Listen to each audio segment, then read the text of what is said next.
kita akan um, buat sedikit lecture berkenaan network management.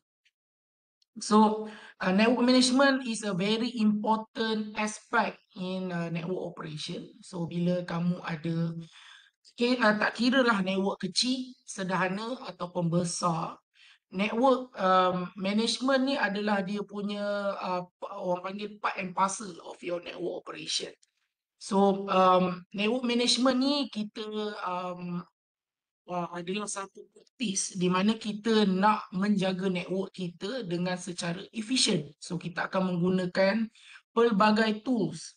Seperti contoh, benda yang paling common adalah kalau kita nak monitor kita punya network devices, kita akan menggunakan protokol seperti Simple Network Management Protocol ataupun SNMP, di mana kita boleh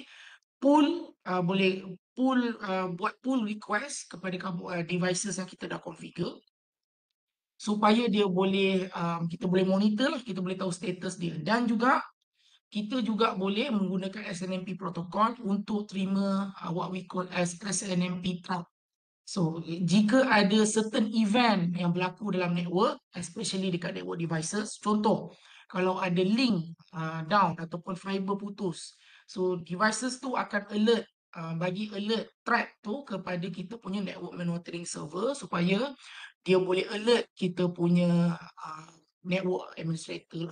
Dan untuk network yang besar, so lebih-lebih lagi seperti enterprise network ataupun mungkin telco, dia akan ada network operation center yang mana dia akan monitor dia punya network 24/7 untuk make sure network ni dia up 24/7. Dan selain tu ada banyak lagi lah tool. So tapi yang dia punya part and parcel tu adalah dia punya network management tu menggunakan SNMP. Dia ada juga tools yang kita belajar nanti, kita akan cover berkenaan dengan CDP ataupun LLDP, di mana tools yang boleh kita gunakan untuk dokumen kita bernetwork. Ataupun kita boleh guna network time protocol, di mana kita boleh make sure all of our network devices tu time dia synchronize dengan a central time server, supaya bila time network kita semua synchronize, so bila berlaku certain issue, so bila kita buka kita punya device, kita nak troubleshoot, kita tengok dia punya log, time tu dia synchronize. Kalau time ni tak synchronize, dia akan jadi issue lah. So di mana bila kita troubleshoot, dia punya time tu tak tally dengan kita punya event, contoh. So itu yang kita akan cover dalam modul ni lah. Right. And this is what we will cover. So tadi saya terangkan berkaitan dengan CDP, LLDP, NTP, SNMP, syslog, dan juga macam mana kita nak backup kita punya configuration ataupun macam mana kita nak transfer iOS image ke dalam kita punya devices supaya kita boleh buat firmware update dan sebagainya. Kalau ada soalan ataupun saya cepat sangat, boleh boleh tanya soalan, right? Alright, so first kita ada protocol which we call as CDP, di mana we use it for device discovery. So benda ni honestly bila saya dulu bekerja, CDP ni memang kita tak pakai lah kerana ada kemungkinan security risk besar kalau menggunakan CDP protokol ni. Satu, CDP protokol ni sendiri mungkin boleh disalahgunakan untuk dia buat network mapping. So maksudnya orang luar dia boleh map kita punya network. Dan juga dia ada kelemahan, mungkin ada untuk best practice dalam network, kita nak kurangkan protokol yang running dekat kita punya devices. So one of the unnecessary punya protokol tu CDP lah. Tetapi dalam syllabus Cisco ni dia minta kita cover CDP pasal maybe in certain scenario you will need this protocol so that you can do network documentation. Right? So CDP ni dia ada layer 2 protocol so it not work with IP. So memang dia work on layer 2. So that means it's only work within broadcast domain, dalam satu subnet saja, dalam satu broadcast domain. And dia adalah proprietary. So that mean CDP protocol ni dia hanya work between Cisco devices. Maksudnya kalau router tu Cisco, switches tu pun Cisco. Kalau Cisco ni router, dia nak discover another router, dia akan gunakan dia mesti Cisco devices. Dia ada dia punya maksudnya dia punya open standard yang lain, which is LLDP, yang mana kita akan belajar selepas ini. So it's used So dia adalah media and protocol independent. So di mana kisahlah kamu punya layer 2 connection tu either menggunakan Ethernet ataupun mungkin kamu menggunakan apa ni serial connection ataupun mungkin kalau kamu menggunakan microwave dan sebagainya, it is media independent. So as long as dia ada layer 2 connectivity, dia boleh buat network discovery between the device within dia punya subnet tu, within dia punya broadcast domain. Dia akan send periodic CDP advertisement to the connected device dan menggunakan ni lah supaya dia boleh discover dia punya neighbor within dia punya layer 2 domain tu. Alright, so for Cisco devices, CDP is enabled by default. Again, this is a security risk. So again, saya cakap, CDP ni boleh disalahgunakan untuk dia mapping kita punya network. So kalau kita nak disable, kita boleh menggunakan command no CDP enable.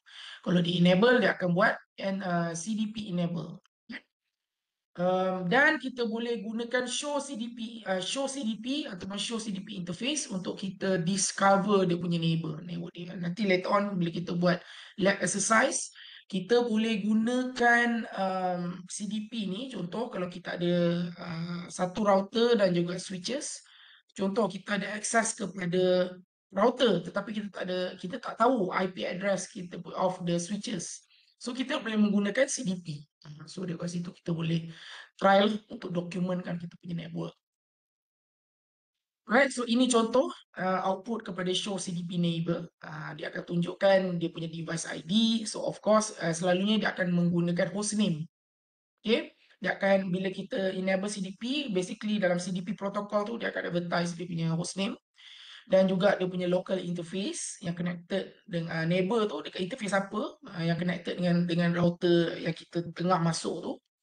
Dia punya hold time, maksudnya dia punya CDP punya protokol tu berapa lama dia nak start advertise menggunakan CDP punya packet, dan juga dia punya capability lah. So kat sini boleh tunjuk adakah dia ni switches, adakah dia ni router, dan juga different protokol yang dia support, right? Dan dia punya platform dan sebagainya.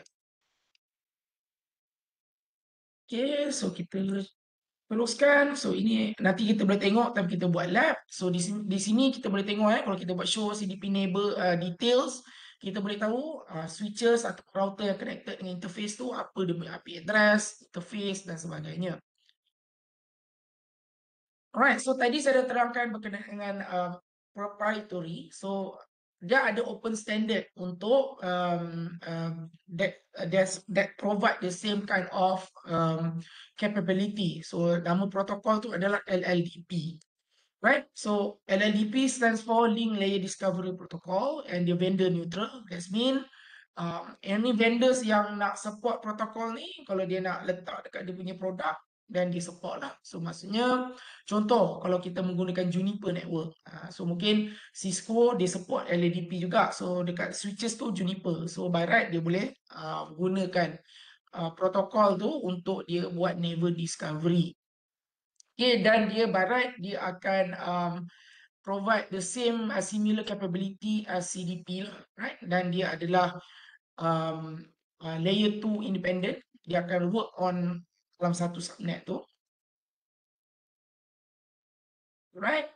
So ini cara kita configure CDP gunakan command LLDP run, dan juga kita gunakan command show CDP untuk kita tengok, untuk kita discover kita punya neighbor. Okay, show CCD, LLDP neighbor, right? Okay, so almost similar capability macam CDP. Right. So setakat ni ada soalan tak? Boleh? Dan honestly, bila in the real world punya implementation memang kita tak guna dah CDP ni, CDP atau LLDP kerana again macam saya cakap dia ada security risk.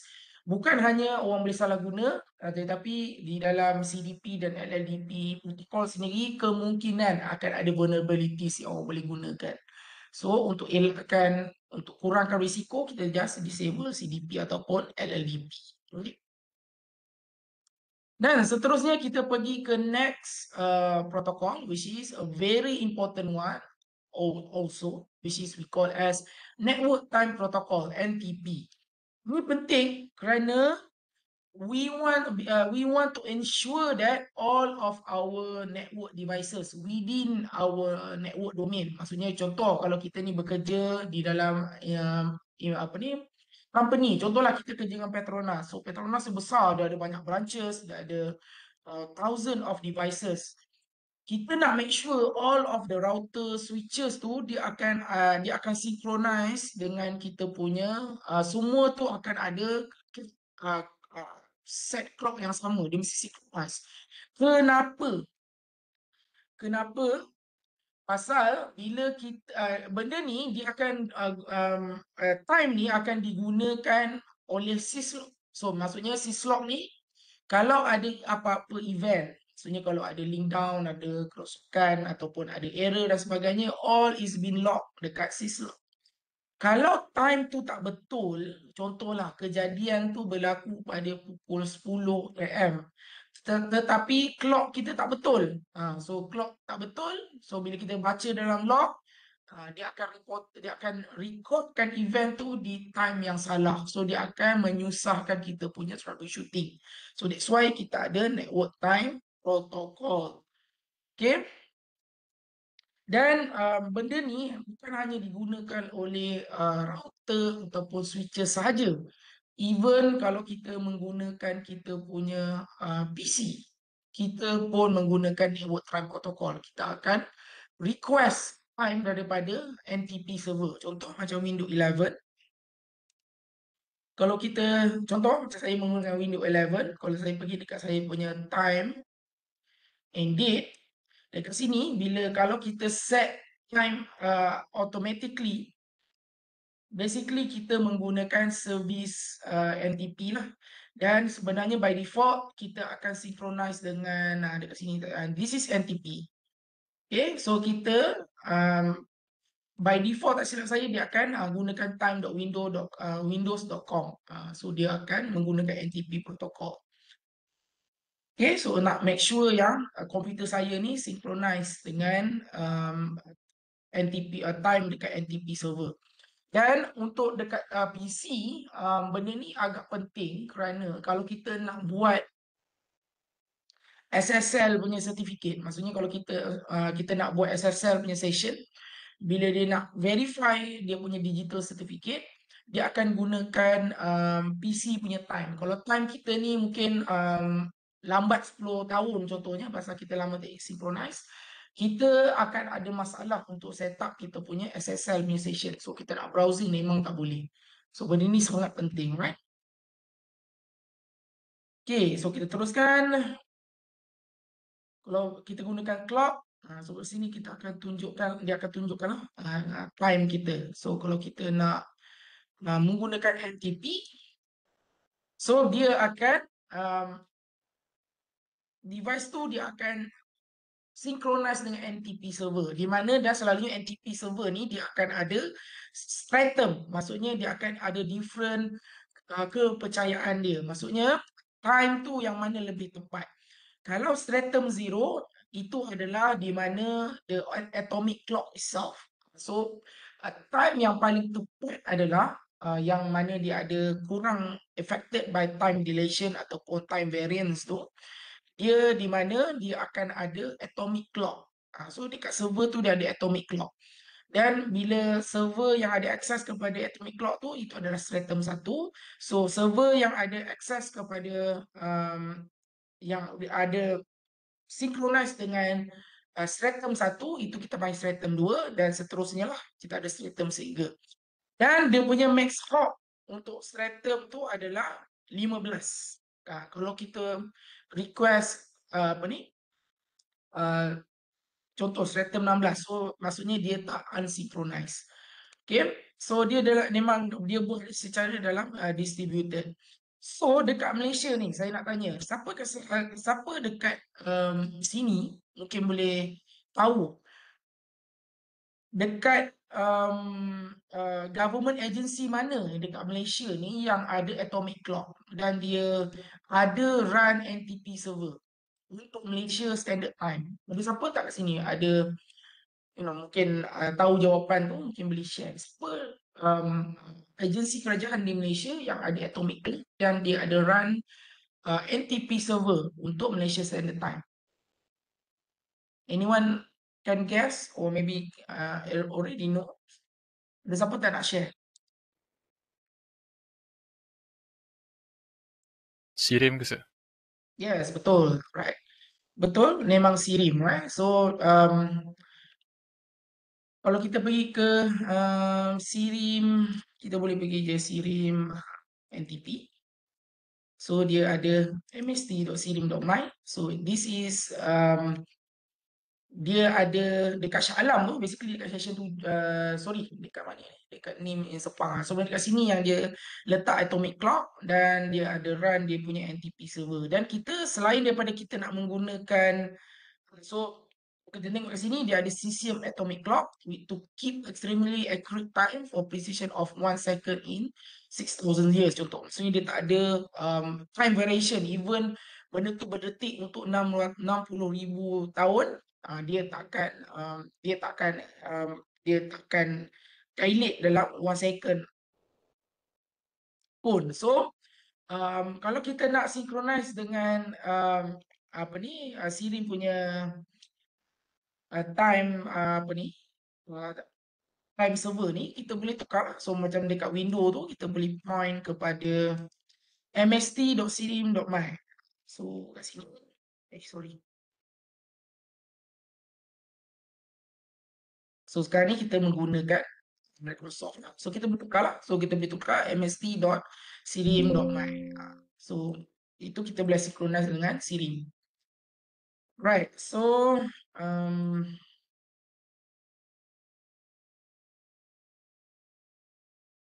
so ini adalah stratum. So this is the highest authoritative saya dah cerita tadi. So kita ada stratum 1, stratum 2 and lower.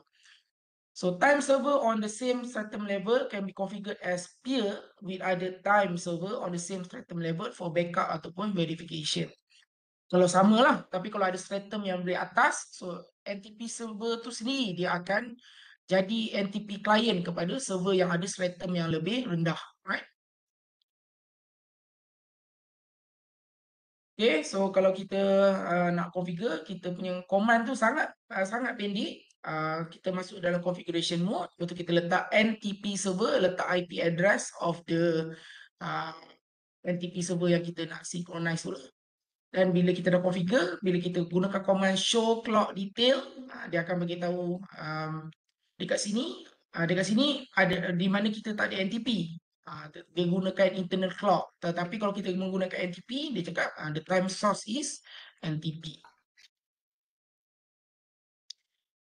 Dan kita boleh gunakan command show NTP association ataupun show NTP status. So dekat sini kita boleh tahulah dekat kita punya NTP server tu kita connected dengan apa address dia dan apa dia punya stratum. So kalau dia stratum 1, that mean dia ada direct access kepada atomic clock tadi tu, which is stratum 0. Okay.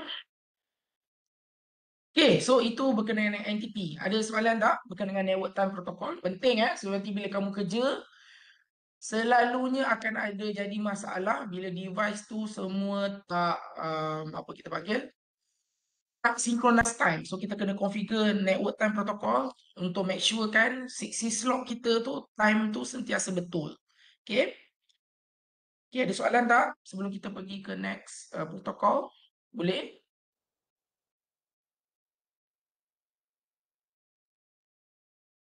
Okay. Just mungkin nak sharing kepada kamu. So, saya tak sure nanti kalau kamu kerja kamu akan join company mana. Tetapi contoh macam dulu, again saya gunakan example saya kerja dengan Time.com dulu. Bila saya kerja dengan Time.com, network dia besar. Dia bukan hanya Malaysia, dia ada global network.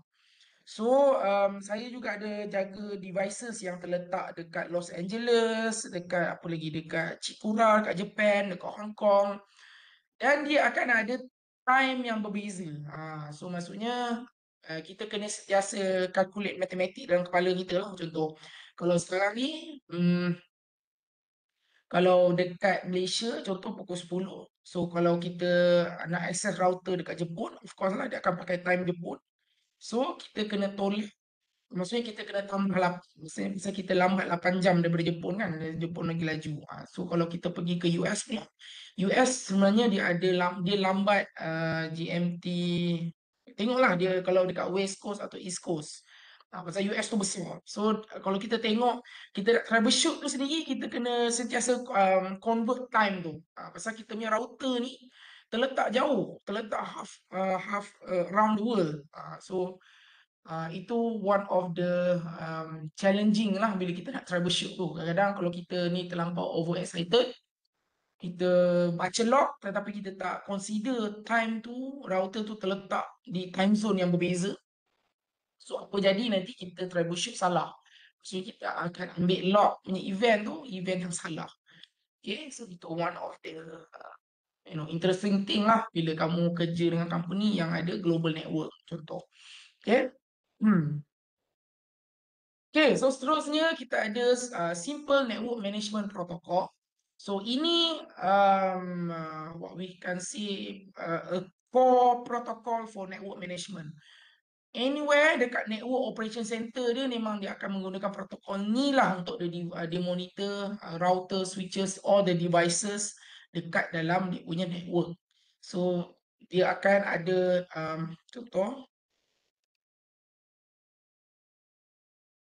contohlah kita tengok network NOC untuk apa. Tengok. Okay, so ni contoh network NOC. Kemungkinan kamu akan kerja dalam salah satu NOC ni.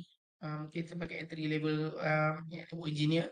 So kat sini dia akan paparkan network apa ni, network management punya sistem tu lah.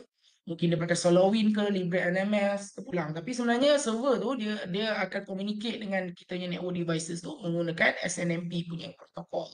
Dia akan buat polling ataupun dia akan terima trap daripada kita punya network devices. So daripada situ baru kita tahu ada isu. So selalunya kalau ada fiber cut ke ataupun CPU tinggi, macam-macam error lah. So memang kita monitor, kita menggunakan SNMP. Dan dekat luar sana tu banyaklah network management NMS, kita panggil network management system. Ada open source. So kalau untuk yang proprietary, selalunya orang gunakan SolarWinds lah. Oh, by the way, boleh nampak ke saya punya browser saya share ni? Siapa-siapa boleh bagi feedback tak? Boleh Saya takut saya shock sendiri je ni. Okay, thank you Arina. Okay, so SolarWinds ni daripada dulu dia gunakan. So dia akan basically akan menggunakan SNMP lah. So dia akan monitor kita punya network. Ini proprietary lah. Dan juga dia ada, saya apa? WhatsApp boleh. WhatsApp code. WhatsApp Go, betul ada apa lagi? PRTG. Ini semua berbayar lah. Apa ni PRTG. Apa lagi ya? IBM. Banyak lah, sebenarnya banyak. Tetapi kalau untuk open source, kadang-kadang kalau company kita memang kena code. Tapi bukan kena code lah, maksudnya benda open source ni elok juga. So dia boleh menggunakan Cacti, okay? Cacti ataupun kita boleh menggunakan yang sekarang ni untuk open source LibreNMS lah. LibreNMS. So kita boleh buat monitoring. Dan features banyak, just kita kena belajar lah. So Tetapi sekarang ni network punya trend, bukan trend lah, maksudnya dalam network operation orang dah start untuk phase out. Dia still ada SNMP, tapi orang bila dah ada ELK ni, so orang ada API, RESTConf dan sebagainya, network monitoring dia dah beralih kepada menggunakan API, RESTConf dan sebagainya, di mana dia menggunakan macam ELK stack, maksudnya Elastic, Search dan Kibana semua tu untuk dia buat dia punya network monitoring punya sistem. Tapi bukan saya cakap SNMP ni akan tak ada lagi. Of course, kamu masuk kerja orang still akan guna. Tetapi bila dah sekarang ni dah ada network automation dan sebagainya, orang dah beralih daripada SNMP, dia pergi kepada SDN. Dia ada satu controller, dia gunakan SDN, API, dan kemudiannya dia monitor tu menggunakan ELK stack, which is more modern compare dengan SNMP. Tetapi contoh, saya boleh tunjukkan satu NMS. This one adalah real network monitoring system untuk network mainan, Malaysia Research and Education Network. Ini live network, dia menggunakan library NMS, open source. So kalau kita tengok kat sini, ni selalunya dekat NOC. Dekat NOC tu dia akan pancat kat screen lah. Satu screen ni di mana dia akan ada overview. Dekat sini dia ada, di sini dia akan ada physical topology. Okay. Dan satu lagi dia akan ada dia punya logical topology. So dia akan ada router dan juga dia punya link bandwidth. Contohnya kita tahu congestion dan sebagainya. Kalau kita tengok kat sini, link kepada MyIX macam congestion, nampak tak? Link tu 10 gig tetapi dia tengah download 9.1 gig. So hampir congestion. Mungkin pasal time ni ramai orang browsing internet. Dan dekat sini, by the way, boleh nampak kan saya share NMS ni? Kalau sini boleh tanya Okay, boleh So, ini yang kita akan, bila kamu kerja nanti, inilah yang bila kamu boleh down tu nanti dia akan buka tiket. Nanti dia ada satu ticketing system lah supaya bila ada isu tu, kita boleh track dia punya tiket tu. Maksudnya kita boleh track isu tu dah selesai ke ataupun tak. Dan dekat sini, dia ada event log. Ini adalah thread. Semua thread yang diterima oleh NMS server. Setiap device tu dia akan hantar thread. Contoh dekat sini, thread yang latest pada 12, pukul 1, pukul 4.35 tadi. Dekat router College Community Batu Pahat ni, dia running on Cisco IOS XE. Dia terima thread, dia cakap QSAP, dia punya SAP interface tu, dia ada someone modified daripada Naya contoh. So ini dia hantar thread. So ada event link down ke CPU tinggi ke, dia akan hantar thread. Contoh ni, contoh fan speed above threshold ni maksudnya mungkin ada isu di mana di dalam server room yang terletak router tu mungkin panas. So kipas tu dia bergelak laju, ataupun boleh jadi bukan bilik tu panas, mungkin kipas tu dia ada dua kipas kat router tu, satu rosak. So satu tu dia kena overwork. So nampak dekat sini ada trap. So kat sini sebenarnya kena acknowledge ni. Kalau dalam knock yang sebenar ni memang kena acknowledge, dia kena buka tiket. Dan dia akan hantar field engineer lah, maksudnya dia akan on field untuk tukar kipas dan sebagainya. Macam-macam lah. Ini untuk trap. Kalau kita nak poll tu adalah di mana server tu sendiri akan minta information daripada router. So contoh, kalau kita nak poll, kita pakai device, network. Contoh kita nak masuk ke router Tawau contoh. So ni we are polling. Kita tarik information daripada router tu. So dia akan bagi dia punya version, berapa banyak dia punya uptime. Oh, time 1 minggu. So maksudnya dalam seminggu lepas dia down lah. Tak sure kenapa. So kat sini interface, kita boleh tahu network processor utilization, memory, traffic utilization. So dia guna dalam around 110 meg saja, tinggi. So ni CPU dan sebagainya, voltage. So ni memang lah kalau korang kerja sebagai engineer yang baru, kemungkinan besar korang akan kerja dekat NOC, Network Operation Center. Inilah yang korang akan tengok hari-hari dan korang akan troubleshoot masalah network. Okay. So ini kita akan buat polling. Okay. So kat sini ada NTP juga. Macam-macam lah kita boleh tarik. Okay, boleh tak? So selalunya ada processor ke, memori. So kat sini kita monitor lah. Dan selalunya dia akan hantar email. NMS tu akan hantar email kalau ada apa-apa. Dia dalam NOC, dia akan work dalam bentuk tiers tau. So maksudnya dia akan ada first level. First level ni orang yang akan basically tengok screen tu lah. So bila ada alert, dia yang akan acknowledge dan sebagainya. Dan dia akan buat first level troubleshooting. Mungkin isu-isu simple macam mungkin fiber cut ataupun apa lagi. Kalau isu-isu yang simple untuk ni, dia akan pergi level 1. Level 2 di mana level 1 tu tak boleh nak solve kan, sebenarnya isu melibatkan yang advanced sikit, melibatkan configuration, melibatkan network optimization. Selalunya dia akan pergi, dia akan panggil level 2. Kalau dekat time dia panggil tag lah level 2. So dulu saya kerja kat time, saya level 2. Dan level 3 selalunya adalah vendor tu sendiri, Cisco. So saya pernah kerja level 1, level 2, level 3 pun pernah. Bila saya kerja dengan Cisco, saya lah level 3. Maksudnya kalau orang lain dah tak boleh solvekan problem, so kita lah yang akan selesaikan masalah tu. Okay, so itulah. So kemungkinan besar kalau kamu kerja sebagai fresh grad masuk dalam network, kamu kemungkinan besar akan kerja dalam NOC. Dan kau tengok benda ni hari-hari sampailah kamu boring. Okay. Dan selalunya untuk level 1 engineer, kamu akan kerja dalam shift. Maksudnya mungkin daripada pukul 8 pagi sampai pukul 5 petang. Ataupun 5 petang sampai 8. Dia ada shift, ikut shift. Untuk level 2, dia tak ada shift, dia kerja office. Tetapi dia akan standby. Kalau ada isu besar-besar, memang level 1 akan call lah. Kadang-kadang pukul 3 pagi shift tu akan call kita untuk kita troubleshoot masalah. Kalau kita kerja level 3, dia jarang ada masalah. Tapi bila ada masalah tu memang susah gila lah masalah dia. So memang 2-3 hari tak tidur. Pasal masalah dia besar. So kita ada require more effort lah. Kita kena buat. Kita kena work dengan developer untuk buat all the software bug dan sebagainya. So different level lah.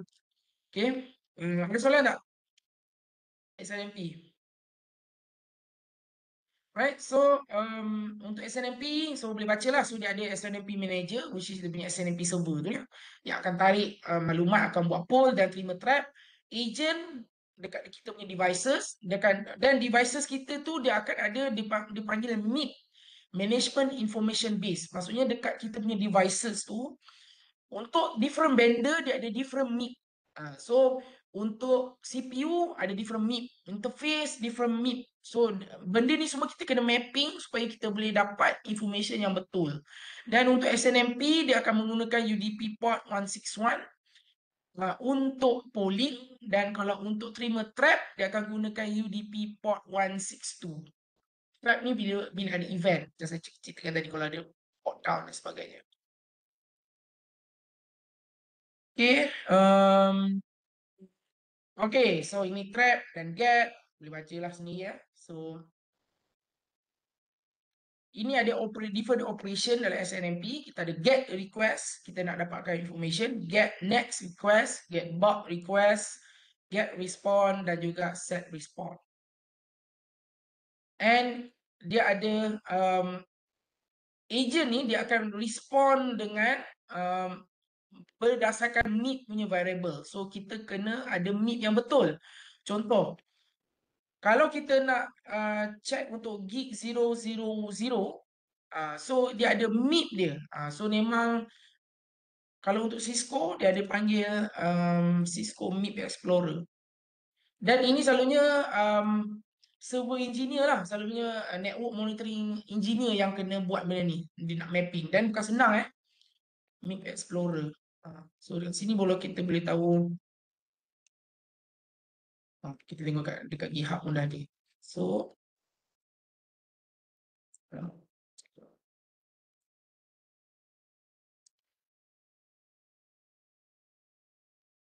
So kat sini dia akan ada MIB, dia akan ceritakan. So untuk setiap devices tu dia ada different MIB yang kita boleh tahu, yang kita kena matchkan dengan kita punya network monitoring punya sistem. Okay? Contohlah kita tengoklah satu untuk Nexus ada Nexus. Tengok web Cisco.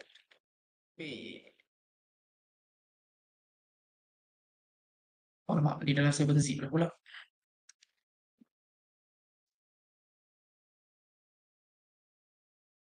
Ni different kan. Contohlah Cisco Catalyst 6K contoh.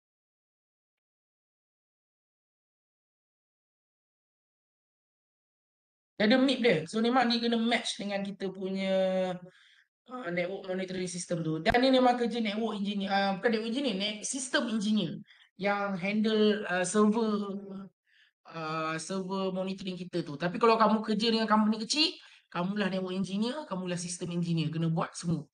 Okay? Alright.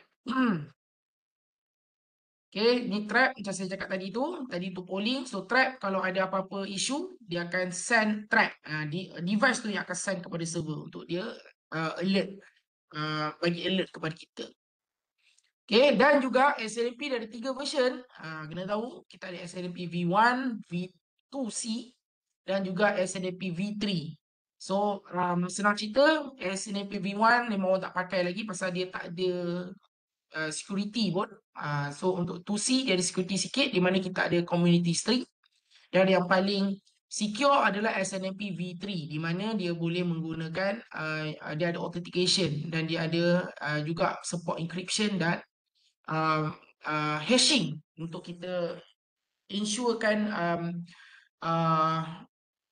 confidentiality dan juga integrity, data integrity. Maksudnya bila dia hantar trap ataupun polling tu, dia akan encryptkan dia punya maklumat tu. Kalau untuk V3 ni semua tak ada.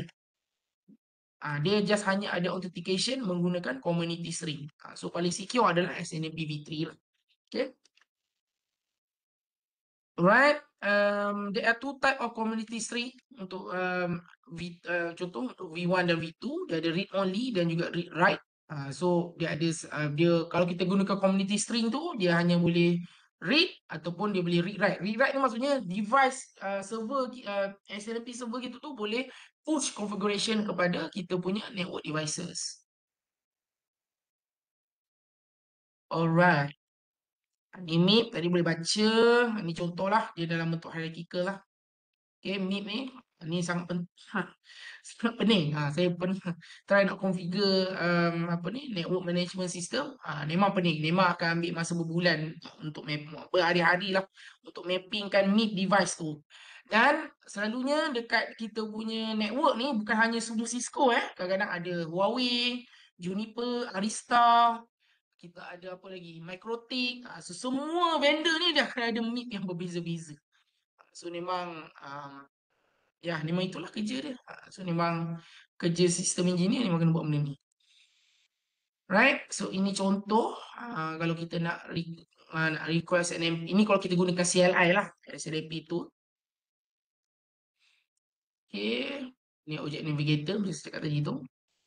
Untuk kita nak dapatkan MIP untuk setiap objek dekat dalam kita punya devices. Right. So itu adalah berkenaan dengan SNMP. Ada soalan tak? Boleh tak setakat ni? Okay.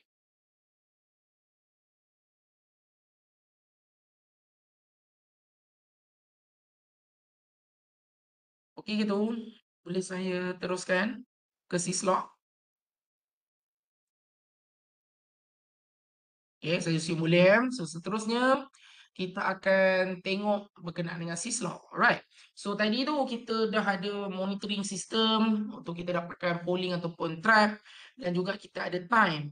Dan ini sangat penting bila kamu nanti kerja dalam NOC, bila nak masuk device, bila nak buat troubleshooting, kita masuk dalam devices kita akan buatkan show log supaya kita boleh tahu apa yang terjadi sebenarnya dekat devices tu, kenapa ada error. Dan kita akan menggunakan syslog. So syslog ni dia boleh simpan local ataupun remote. So untuk syslog log lock tu kita boleh simpan dalam devices tu sendiri. Tetapi selalunya orang akan dia akan lock tu kita akan collect, kita akan letak di syslog server supaya kita boleh senang troubleshoot. Kita ada macam central syslog punya server.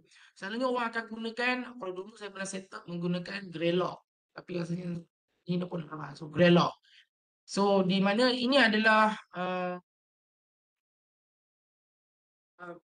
dulu bila saya gunakan dia masih open source, di mana dia adalah syslog server dan dia perlukan storage yang besar. Bayangkan kita ada beribu-ribu devices, semuanya hantar log ke dalam kita punya server ni, so dia akan take a storage yang quite besar. Dan dia boleh jadi SIEM juga. So of course dia dah pergi ke SIEM lah. Maksudnya daripada log tu dia akan buat analisis supaya dia boleh buat real time punya troubleshooting. So tu later on. Tetapi dulu dia just ada syslog server lah. Tapi bila kita dah gabungkan dengan analytics, so sekarang ni syslog server tu dah jadi SIEM. Di mana dia boleh buat real time analytics of what happening in the network. Okay. So the syslog logging, so syslog dia menggunakan UDP port 514, di mana router atau switch server kita tu boleh send dia punya log kepada satu central server. Dan the ability to gather log information for monitoring and troubleshooting, ability to select type of logging information that is captured, then the ability of specific the destination of captured syslog message. Dan selain Greylock, sekarang ni mostly orang akan pakai ELK lah untuk dia punya syslog server tu. Dia akan simpan dalam Elasticsearch dan kemudiannya dia akan displaykan tu menggunakan Kibana, dia punya dashboard tu. Selain daripada tu, dia ada juga yang lebih mahal lah, yang bukan open source, dia panggil Splunk.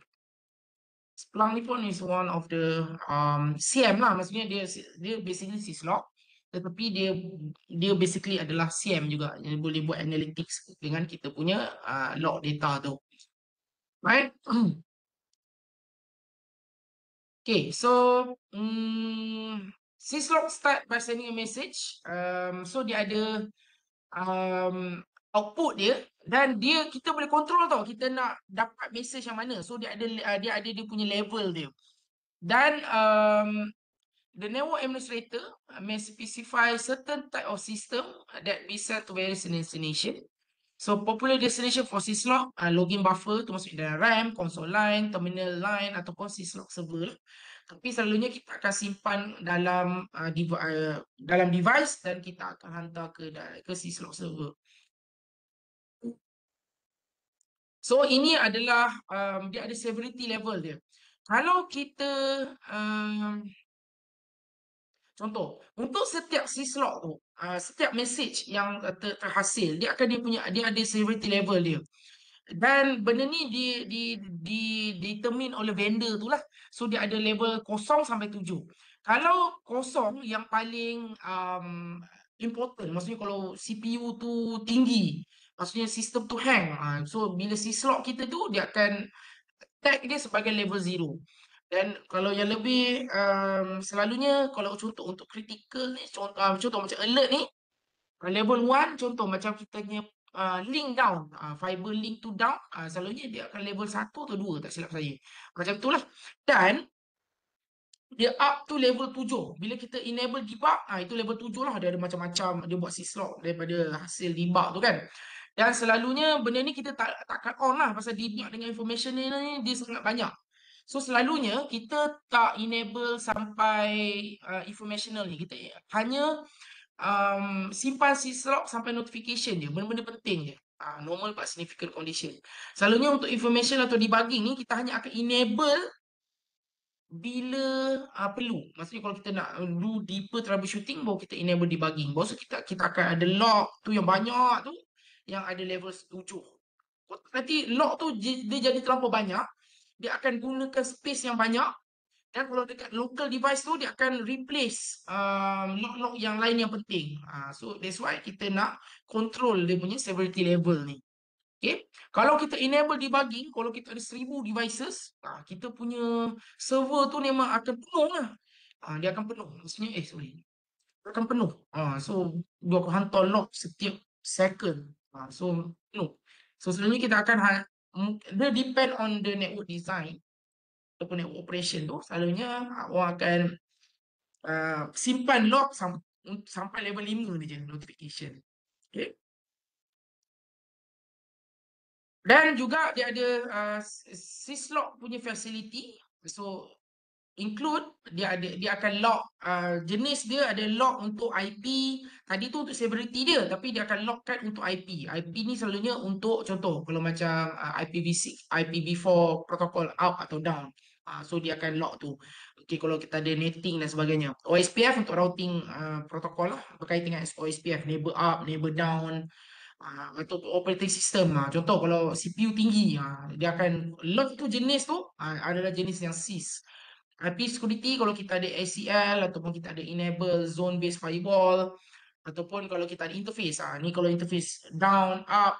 So inilah dia punya different syslog punya facilities. Alright, so by default, this is the format untuk syslog tu. So contoh kat sini, link tree. So ni adalah facility untuk interface. Dan dia akan bagi tahu apa event dia, down ke, up ke. Kalau contoh kat sini, ni adalah tak silap saya informational. Sorry, ni severity 3 dan dia adalah facility untuk link. So maksudnya kat sini dia nak bagi tahu kat sini interface port channel 1 dah up. Contoh, right. Dan dia akan simpan dalam devices dan juga dia akan hantar ke dalam syslog server. Okay, so ini kalau kita nak lock lah. Kalau kita nak lock kan interface tu. Kalau kita nak buatkan dia punya timestamp. Okay, so itu untuk syslog. Ada soalan tak? Sikit lagi. Boleh? Ada soalan berkenaan syslog? Kamu kerja nanti, kerja kat NOC, itulah yang kamu tengok hari-hari. Syslog, kamu akan tengok NMS, itulah harian-harian kamu. Sampai kamu mungkin 10 tahun, itulah yang kamu tengok juga. Okay? Alright. Boleh?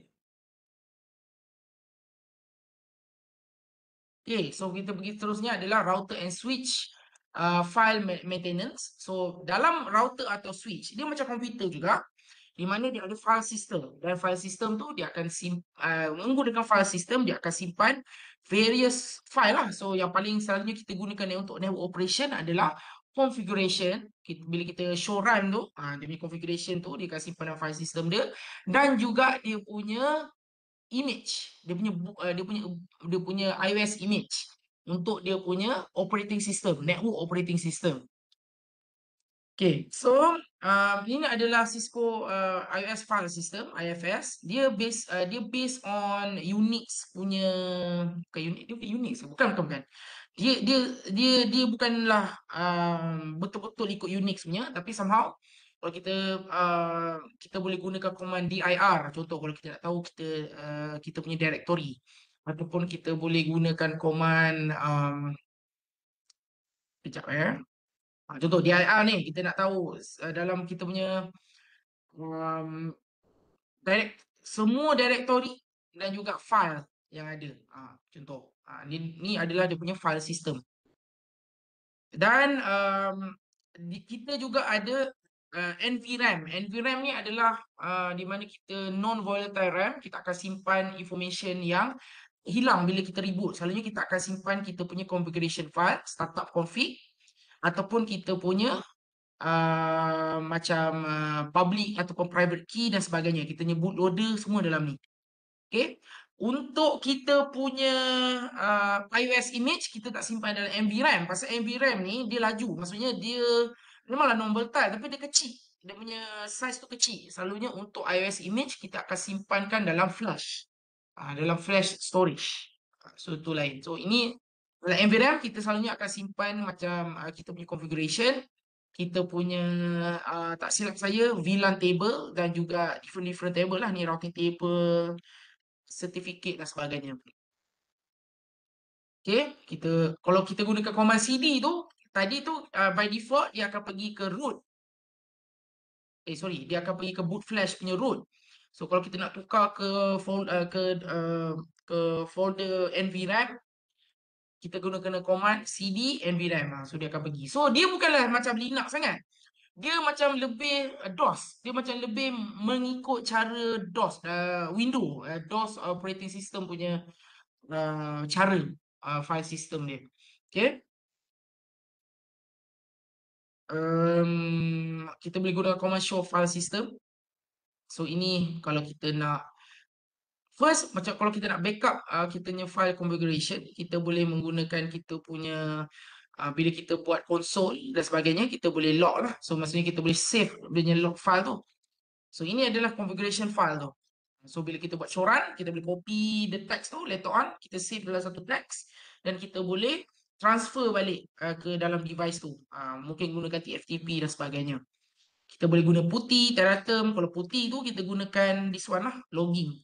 Kalau untuk putih ni, bila kita dah masuk SSH ke device kita ataupun kita gunakan konsol ataupun kita gunakan konsol kabel tu kan, kita boleh gunakan logging ni. Kita buat all session output ni kita save dalam file. Dan later on file tu bila kita save, kita boleh transfer balik dalam iOS kita menggunakan maksudnya bukan iOS, maksudnya operating system, maksudnya kita transfer dalam kita punya router ataupun switch tu dekat file system tu, iOS file system tu, kita boleh letak dalam satu file dan kita boleh load balik daripada file configuration tu. So senang cerita, kita boleh backup kita punya configuration lah. Right? Dan itu, dan kita juga boleh menggunakan TFTP. Ni kita transfer remotely menggunakan network lah. Kalau tadi tu kita menggunakan konsol atau kita menggunakan USB dan sebagainya, menggunakan file system. So ini kita copy menggunakan trivial file transfer protocol, di mana dia menggunakan trivial file transfer protocol untuk dia transfer file between server and router contohnya. So kat sini remote host ni adalah mungkin file server yang ada TFTP protocol, di mana dia boleh backup dia punya configuration. Dia hantar dia punya shoran tu, running config tu kepada server tu menggunakan TFTP. So nanti kita akan buat dalam lab. Okay, dan again tadi kalau kita menggunakan file system, kita boleh selain kita gunakan TFTP ataupun konsol, kita boleh menggunakan juga USB. Kita ada USB port. Kita boleh gunakan pendrive lah untuk kita transfer kita punya file. Okay, so kita gunakan USB untuk restore configuration. Dan ini adalah untuk kita buat password recovery. So nanti bila kita ada kelas session lab yang fizikal, kita akan try untuk buat password recovery dekat router dan switches. Kita akan buang password-password yang ada dekat dalam lab tu. Kita akan buat recovery mode. So kita akan enter ronmon, kita akan change the configuration register dan kita akan copy dia punya startup config dan juga kepada running config. So kita akan kosongkan kita punya configuration. So nanti kita akan buat bila kita ada kelas fizikal. Okay, ini bila kita masuk ronmon. Ronmon ni bila kita nak buat password recovery. Maksudnya dia tak load lagi iOS. Dia ada ronmon ni dia macam bootloader. So dia kasih dia bila kita masuk ronmon ni kita boleh tukar dia punya configuration register ni.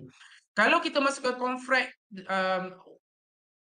ni dalam hexa 2142 ni, dia bila boot up dia akan ignore dia punya startup config. Maksudnya ada configuration yang sebelum ni dia takkan load. So daripada sini kita boleh reset password tu. So ini contohlah kita nak recover password. Okay, dan ni boleh tengok sini nanti kita akan buat. Dan juga satu lagi yang penting adalah kita nak buat image management. So dalam kita punya router, kita ada Cisco iOS image yang mana kita akan bila dia boot up, kalau dia masuk ronmon, bila nak boot up, dia akan boot kita punya iOS image untuk dia untuk dia unpack ataupun dia nak boot dia punya network operating system. Okay, so kalau kita nak buat software upgrade untuk device-device yang biasa, selalunya untuk router atau switches, kita just tukar, maksudnya kita upload iOS image yang baru dan dekat kita punya configuration running configuration tu kita point kepada image yang baru tu. So bila kita restart, basically dia akan load iOS image yang baru. So itu cara kita nak buat software upgrade untuk kita punya network. Untuk kita punya network lah.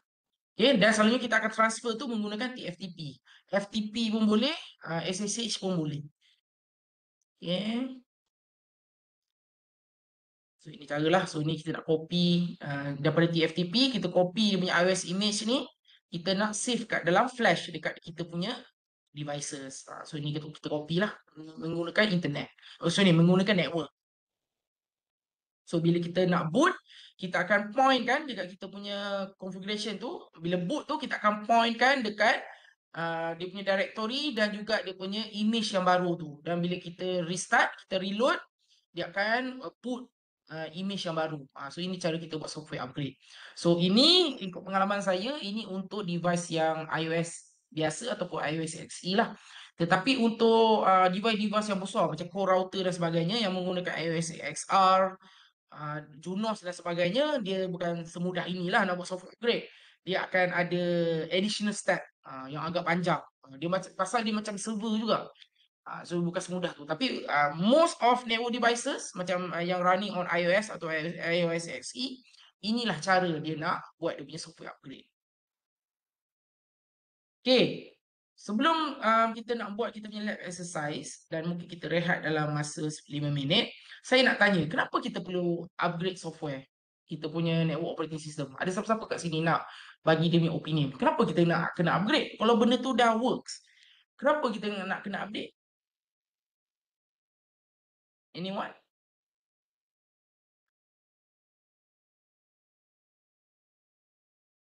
Kenapa kita nak upgrade software? Yes, betul. Thank you, Joe.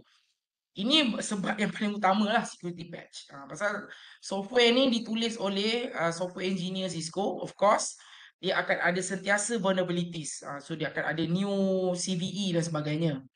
Dan untuk kita inline dengan security untuk minimizekan risk, contoh tiba ada contoh kita ada vulnerability heartbleed contoh. So kita kena upgrade punya software tu di mana dia dah buat iOS baru, dia dah patch, maksudnya dia dah betulkan dia punya code tu, di mana dia dah tutup vulnerabilities untuk vulnerabilities tu. So kita kena buat software upgrade. Tu satu. Satu lagi yang penting juga adalah kita nak buang bugs. So selalunya dalam software ni ada bugs. Sepatutnya contoh macam OSPF kan. Kalau contoh dulu ikut pengalaman saya, dia ada selalu masalah dengan MPLS tau. Pasal MPLS ni time tu dia agak baru, bukan baru lah. Maksudnya dia memang banyak masalah. Contoh, sepatutnya kalau kita buat MPLS, kita boleh buat sudu tanah. Tapi tanah tu just stuck up je. So bila kita debug, rupanya memang ada masalah dekat software. So kita kena raise tiket dengan Cisco dan sebagainya. Dan even saya kerja dalam Cisco pun, saya tahu saya yang create tiket. Dan kita akan forward kepada developer, software developer Cisco. Dan dia akan betulkan bugs tu. Dan dia akan keluarkan release yang baru. So kita kena buat software upgrade juga untuk buang bugs ataupun security punya issue. Satu lagi untuk ada features, tambah features. Kadang-kadang kita punya iOS image tu dia adalah base image. Base image maksudnya dia akan ada basic lah macam IP, OSPF dan sebagainya. Tetapi contoh kita decide router tu kita nak ada zone based firewall. So kita nak ada K9, maksudnya ada K9 punya license dan yang K9 punya image di mana kita nak buat advanced security. So kita kena upgrade lah iOS image tu yang mana dia ada package untuk buat zone based firewall. So that's why kenapa kita perlu upgrade kita punya iOS image pun kita software router kita lah. Okay, so itu sahaja untuk lecture berkenaan dengan network management. So kita akan rehat dalam 5 minit dan selepas ni saya akan bagi penerangan sikit untuk lab exercise dan selebihnya saya nak minta kamu semua untuk buat exercise ni. Right, so kita rehat dalam 5 minit, kita akan jumpa balik dalam sebentar lagi. Alright.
Okey, kita start balik boleh?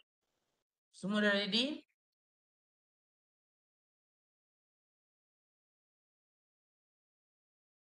Okay, so semua fokus. So, pasal saya nak bagi ketenangan, nanti kamu akan buat lah. Kamu punya lab exercise ni. Okay, first thing first. By the way, boleh nampak tak saya share you future ni? Nampak? Right, terima kasih untuk respon. So, pergi download. So, kita akan buat, kita perlukan 3 packet tracer file. So, first thing, minta download packet tracer, configure CDP, LLDP, and NTP. Ini first. Okay. Dan seterusnya, download satu lagi, which is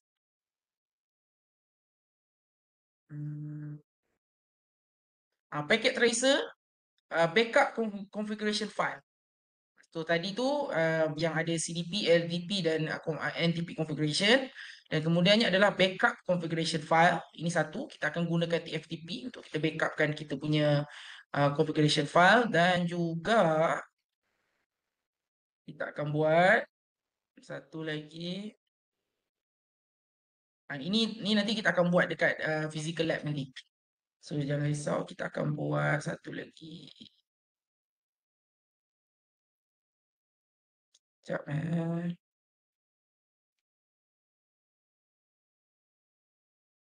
ni, use CDP to map a network ni. So ada 3. Okay. Right, so kita first kita buka dulu. So saya terangkan dulu untuk kita configure CDP, LDP dan NTP ni. Okay, kita kena buka kita punya packet tracer. Alright, so bismillahirrahmanirrahim. So ini adalah topologi dia. So dekat sini kita akan first configure CDP, LLDP dan LLDP, CDP dan juga NTP. Right? So kalau kita tengok dekat sini, kita ada router HQ, router branch, dan juga kita ada dua router ni. So kita akan first configure LLDP. Untuk LLDP ni kita akan configurekan dekat HQ punya router. Okay. Dan kita akan juga configure LLDP dekat HQ switch 1 dan HQ switch 2. Okay. Dan kemudiannya untuk CDP kita akan configure dekat branch punya router dan juga branch punya switch. Ada switch 1, 2 and 3. Okay, dan kemudiannya kita akan configure NTP dekat kita punya HQ router untuk dia synchronizekan time dekat NTP server. So itu yang kita akan buat. So contoh saya tunjukkan dulu. Dekat sini tak silap saya, dia dah configure siap-siap.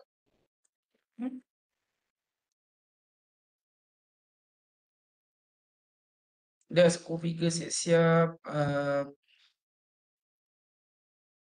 Login. Ya.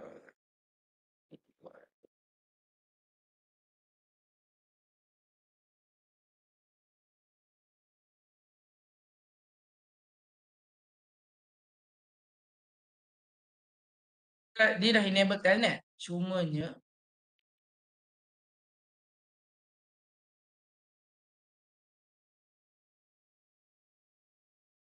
saya nak tengok dia dah enable username dengan password ke tak. Sekejap hostname dah.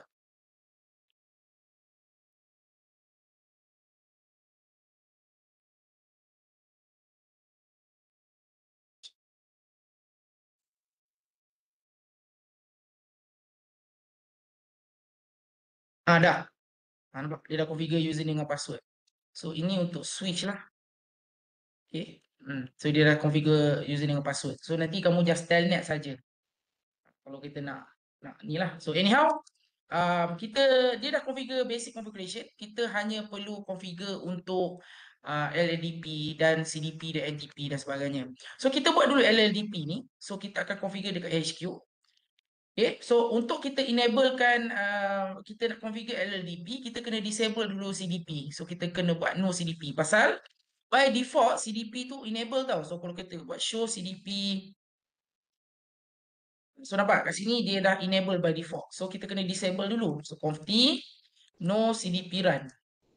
So kita disable dulu dan kemudiannya kita enable LLDP tu, kita gunakan LLDP run. So kita run LLDP. Itu je, simple as that. Dan kemudiannya untuk dia punya HQ ni samalah no CDP run, LLDP run. So boleh ni sama. Ada soalan boleh tanya No CDP run. So LLDP run.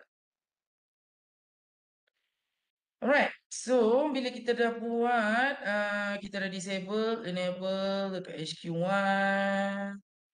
Okay, satu lagi.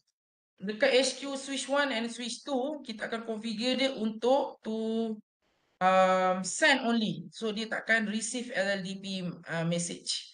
So kat sini ada satu lagi, disable CDP on HQ. Maka kita dah buat enable LLDP on HQ switch 1 and switch 2, betul. On HQ switch 1 and switch 2, kita akan configure the link to the HQ to only send, not receive LLDP message. So kita kena buat, masuk dekat interface yang connect dengan HQ ni port gig 01. Ini ada lagi. Ini ada gig 01 juga kot. Ya, betul. So kita masuk dulu. To show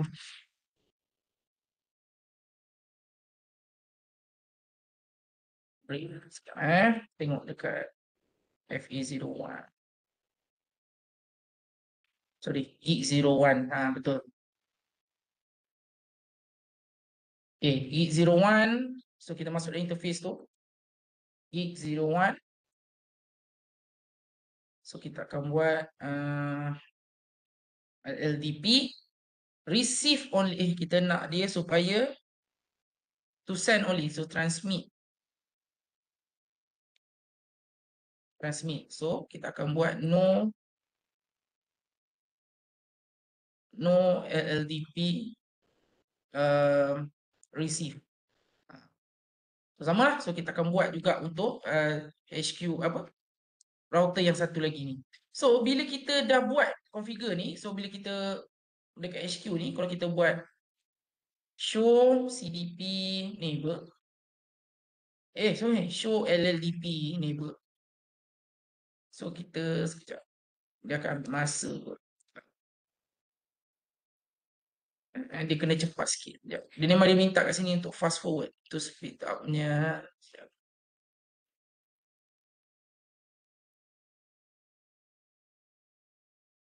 To only receive. Sekejap. So kita masuk dekat interface.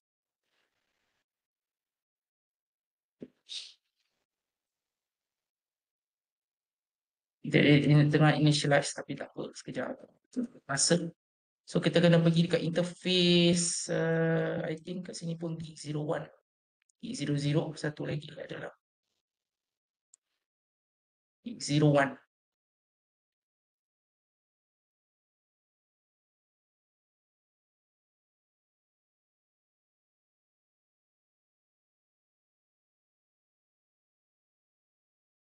Okay. Interface gig 000. Kita akan buat LLDP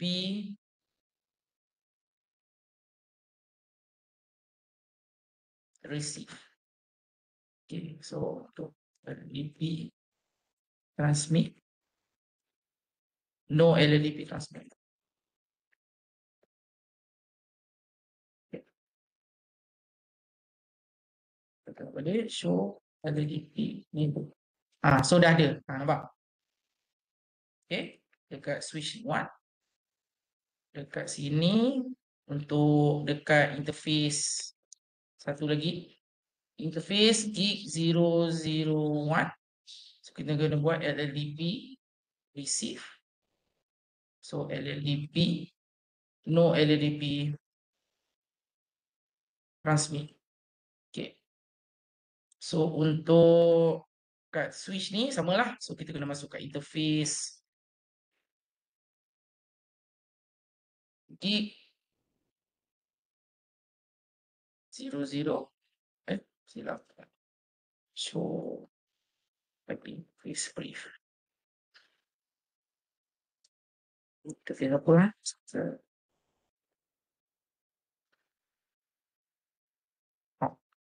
Siapa ni?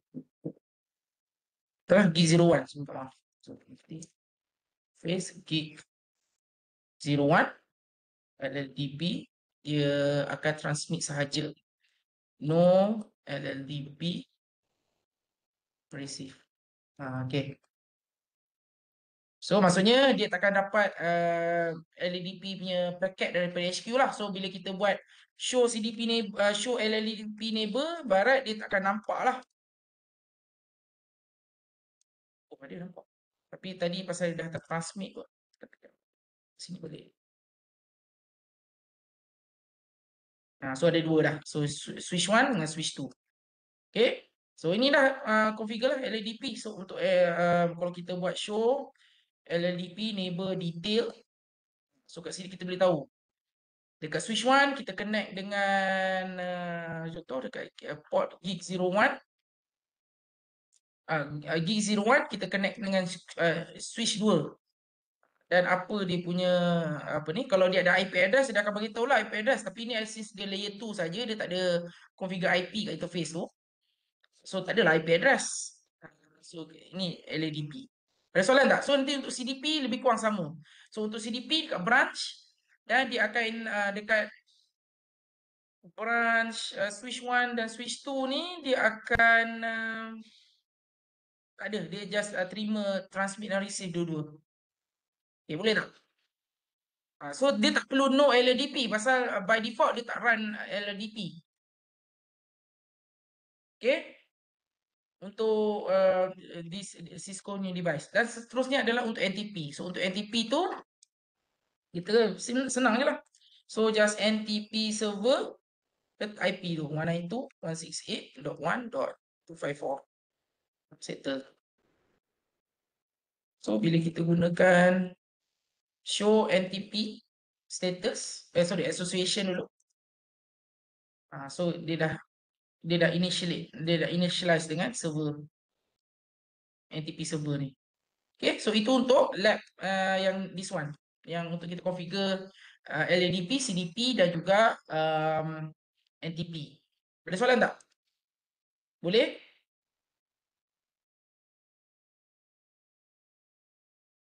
Dekat sini dia tak synchronize lagi. Masih 116. Ambil masa kot. Sini enable ke. Rasanya dia enable dan kita tak ada access lah. Okay, ada soalan? Boleh?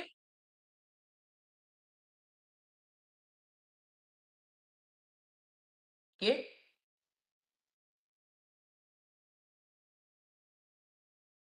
Okay, so itu untuk lab ni. Dan seterusnya, pergi ke lab yang seterusnya adalah yang berkenaan dengan kita nak backup configuration menggunakan TFTP.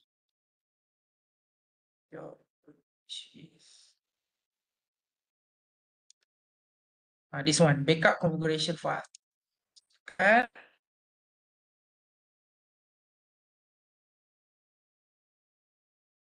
Okay, so ini di mana rasanya dia dah configure siap-siap lah.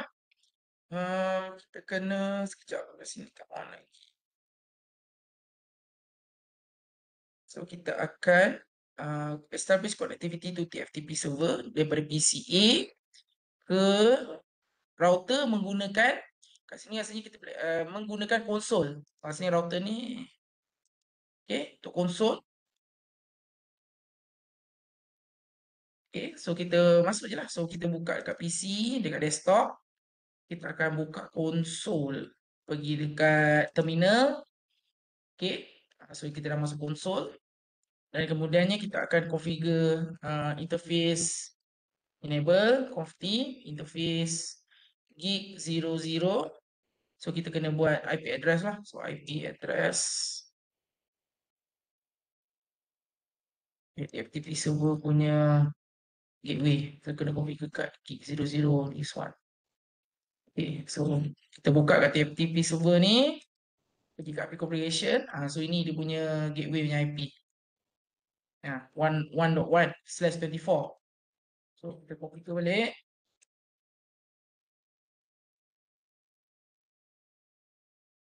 No shard. Okay, dah.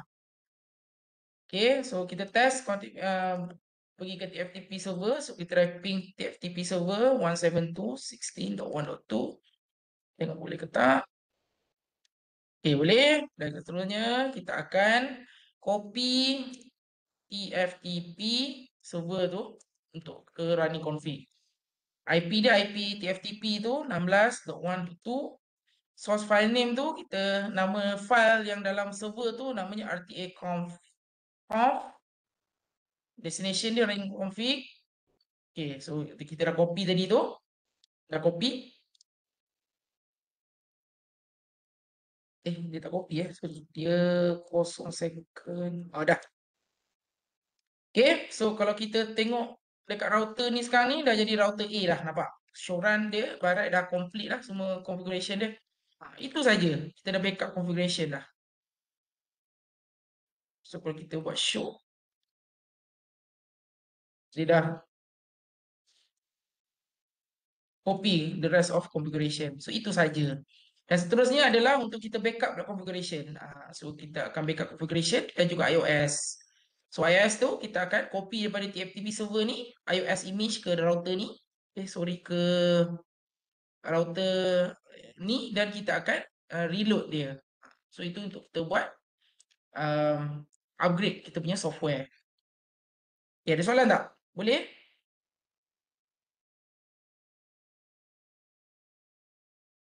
Any question from you guys?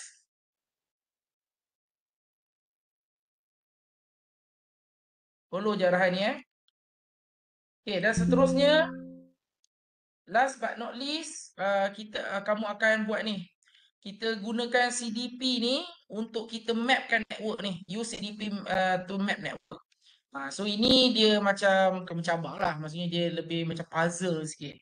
So kita akan dokumentkan network kita tu. So kat sini, table ni, nanti kamu akan kat sini tak boleh tulis. So kamu kena sekejap. Boleh tulis sekejap. Tak boleh. So kamu kena ni lah, kena tulis dalam apa ni, kena tulis dalam notepad ke apa. So kamu akan sekarang ni kamu ada akses ke ada admin, kamu ada admin PC ni je. Dan kamu boleh SSH ke Edge network ni. Satu. So daripada situ kamu akan map kan apa S1, kat sini ada S1, apa interface IP, apa tu, apa interface name dia, lepas tu dia punya IP address, subnet mask dia connected dengan apa. Sebenarnya ni banyak lagi tau dalam ni, kita tak boleh buka, tapi sebenarnya ada banyak devices. So kamu kena mapkan network ni menggunakan CDP. So gunakan contoh saya try satu. Daripada sini, admin PC, saya buka command prompt, saya SSH dulu ke 192.168.1.1, which is gateway dia sebenarnya. So kalau kita buat app config, ini kita punya gateway ni kan, 192.168.1.1. So kita akan try untuk SSH L peace. Okay, kita try. Gunakan dekat local network, this one, dia akan gunakan admin dengan ni password dia, secret. So, admin 01. Okay, password dia copy lah di sini. S3 CRE 7P alias 55. So H. So kita nak tahu, jangan lupa dekat ni ada switch 1 kan. So kita nak tahu apa IP switch 1 tu supaya kita boleh masuk ke switch tu. So kita gunakan CDP, show CDP neighbor. So nampak tak? Dekat sini kita tahu S1. So nampak? Age tu dia ada S1. Okay, so sebelum tu kita bolehlah masuk ke S1. So kita tengok dekat gig local dekat kita punya port gig 01 show IP interface free. So dekat gig 01 ini connected dengan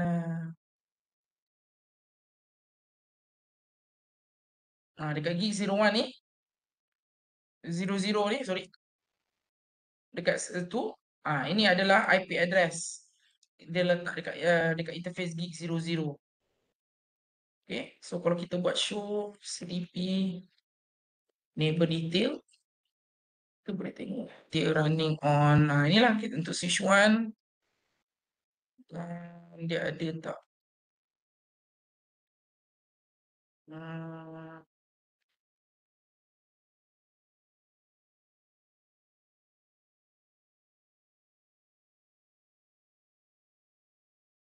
sekejap, kita boleh masuk tak dekat switch boleh log.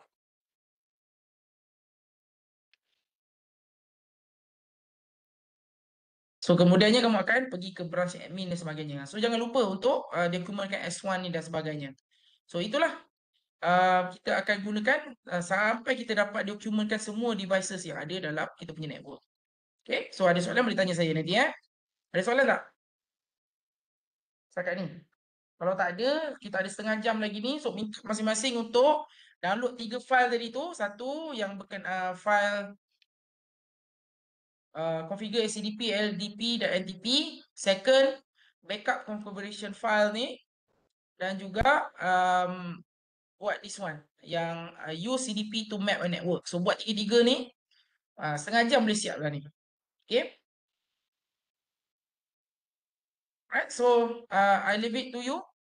Soalan boleh tanya saya kat WhatsApp. Kalau tak ada apa-apa, jangan lupa untuk isi attendance dekat YouFuture. So I think that's all penerangan daripada saya. Kalau tak ada soalan, then I think thank you all. Boleh apa-apa boleh tanya saya kat WhatsApp group Okay, terima kasih. Assalamualaikum. Thank you, sir. Salam. Thank you, sir. Alright, jangan lupa buat 3 lab tadi tu. Yes, sir. Thank you, sir. Salam, thank you, sir. Sir, ada attendant ke sir? Ada dekat YouFuture. Kita tadi cakap tadi. Tak ada pun sir. Tadi Tak ada.